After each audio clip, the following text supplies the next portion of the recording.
Hey everyone, so in this video I'm going to talk about strategic piano practice of Chopin's Waltz in A minor, B150. So yeah, I thought it'd be nice to start recording some videos that kind of are just showing more specific applications of my logical methodology.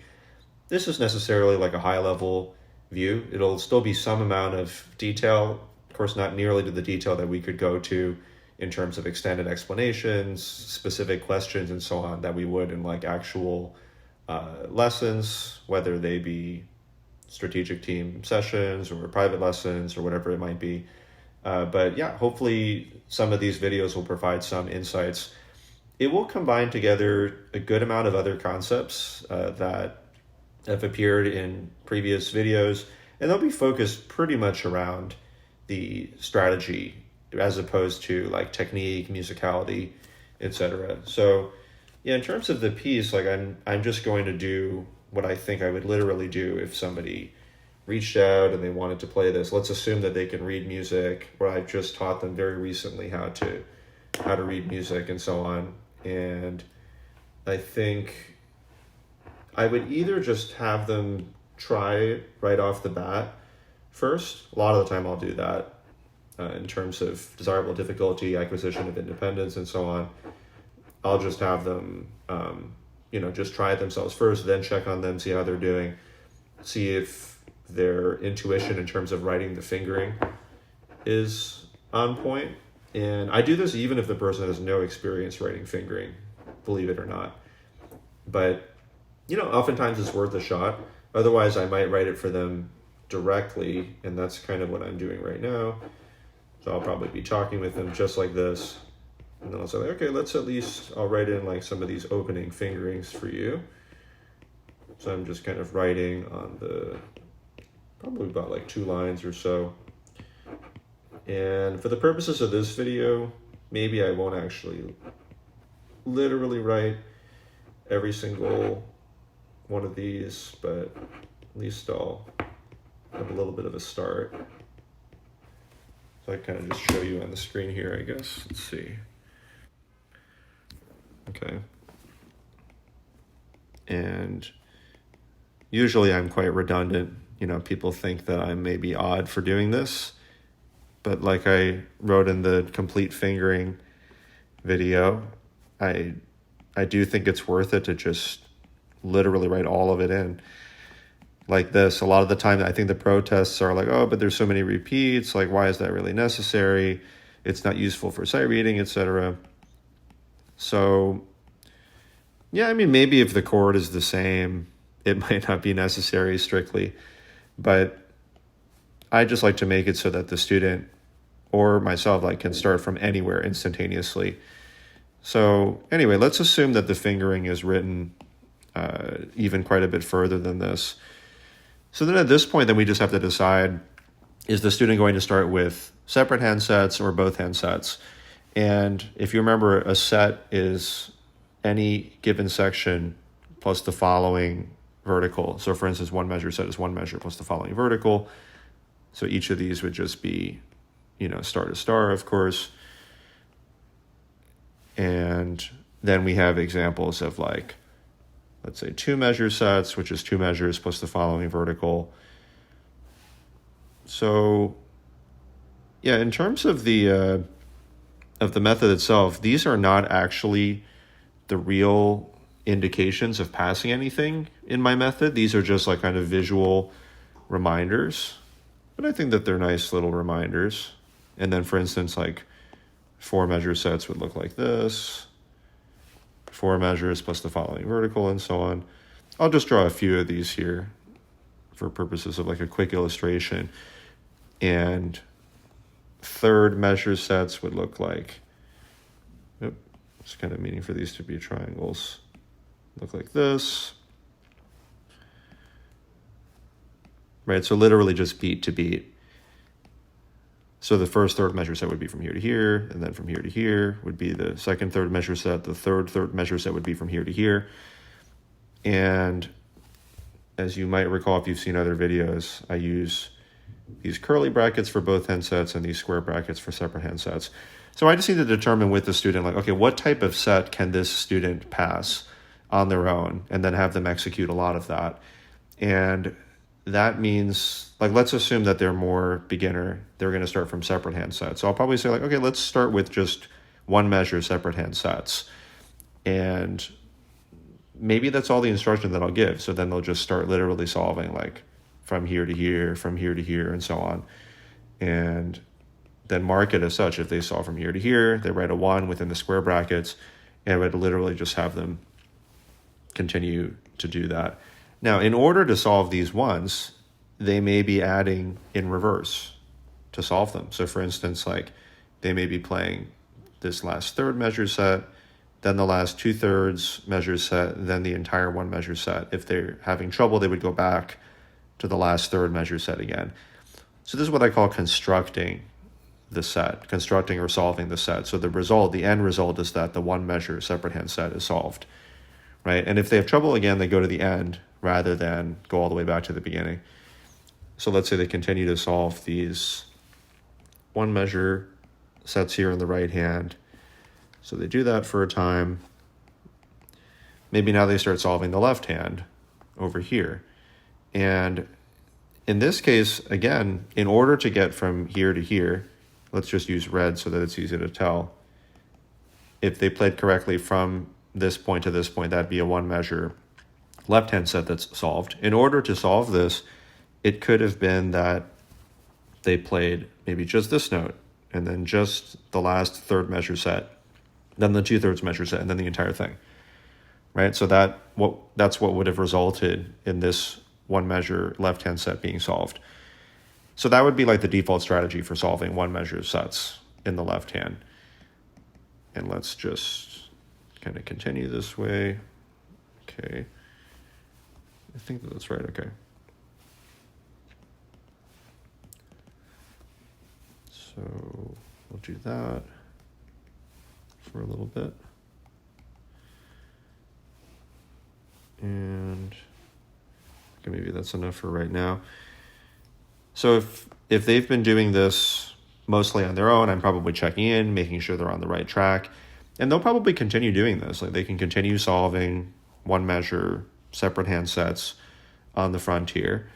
And usually to transition from separate hands to both hand sets, if you might remember, we have like a 2-to-1 ratio, meaning like if you did 2 measure separate hand sets, the next step when you come back again would be to increase to 1 measure both hand sets. In this case, we could still do that. Like, we could increase these 1 measure separate hand sets into 2 measure separate hand sets. And then when we come back the third time, then increase to 1 measure both hand sets. Or we could start linking together third measure both hand sets right now, like from triangle to triangle. So either way is a path forward. I think that, you know, for a lot of people, it's going to be the both hands that's especially difficult to link together. So I think we're going to go with the third measure both hand sets example. So this means like, oh, we can see that we solved each of these 1 measure sets, separate hands. Maybe now the next path forward from 1 measure separate hand sets is actually going to be 1/3 measure both hand sets. And then we'll do like 1 measure both hand sets, and then 2 measure both hand sets, and so on. So that means like I'll come back here and let's just erase these so it's kind of easier to see and understand. And then we're just going to start solving these 1/3 measure both hand sets. And when I write this means I'm doing from here to here. And probably in order to solve this, I would do like right hand. Oops, I think this pencil is coming off. Let me see if I can flip it around for a second here.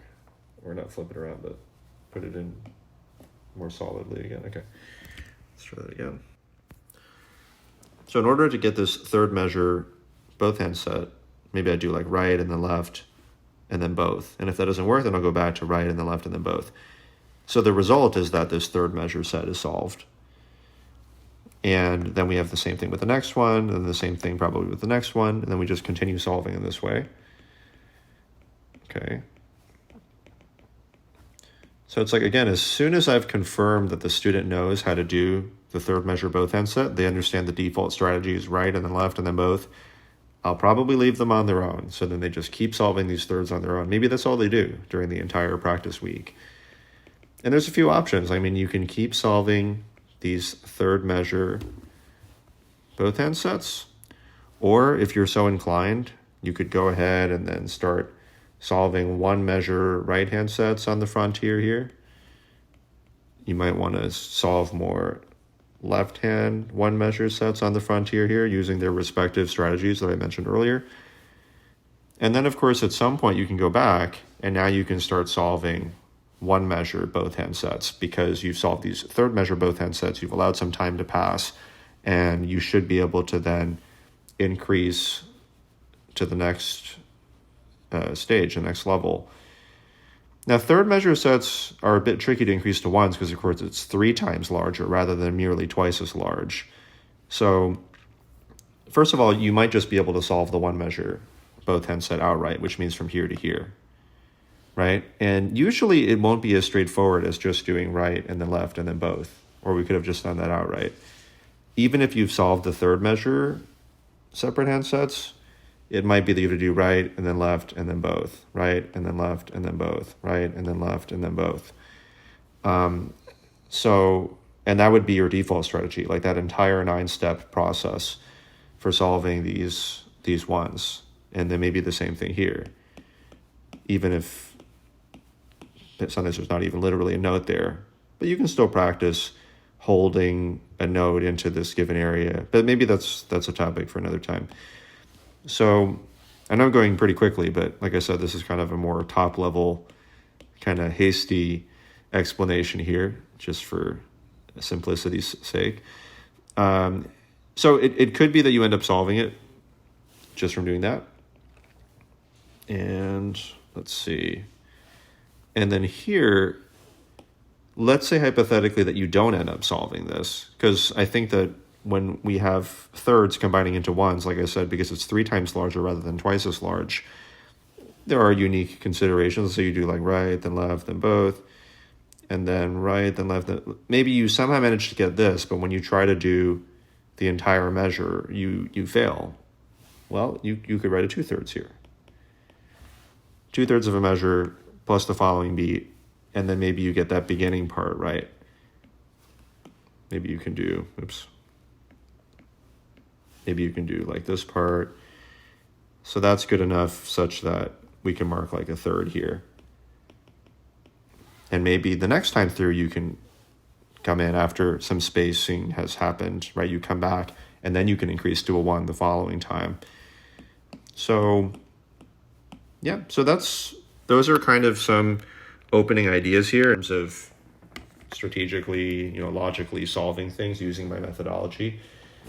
And definitely welcome any questions. This is also in terms of like the way that I'm approaching teaching the student specifically. Normally I have them do ones such as like the one measure separate hand sets. As soon as they demonstrate that they have some idea of how to do it, or actually even before that, I just have them try it first, then I give them feedback.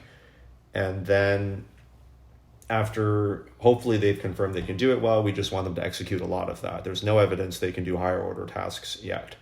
So they may just be solving like a ton of one measure separate hand sets. Then my next task becomes teaching the student how to do the next more, the task that's a little bit more complicated than that, which maybe is solving the 1/3 measure both hand sets. As soon as we see that they can do that, then we ask them to execute a lot of that. And I'm using a bit of a staggered strategy here, as you saw, because again, we're planting seeds on the frontier, increasing things to the next order of complexity, maybe in the middle, and then the next order of complexity beyond that at the top. So you can see like my staggered versus global space repetition strategy video if you want to know a little bit more about that. So yeah, some opening ideas, kind of undecided about whether possibly to continue talking about the waltz specifically or to just go into other pieces, but most likely there will be some videos where I'm just kind of quickly talking through like this high level view, quickly talking through the concepts. So yeah, let me know if you have questions, and looking forward to the next video.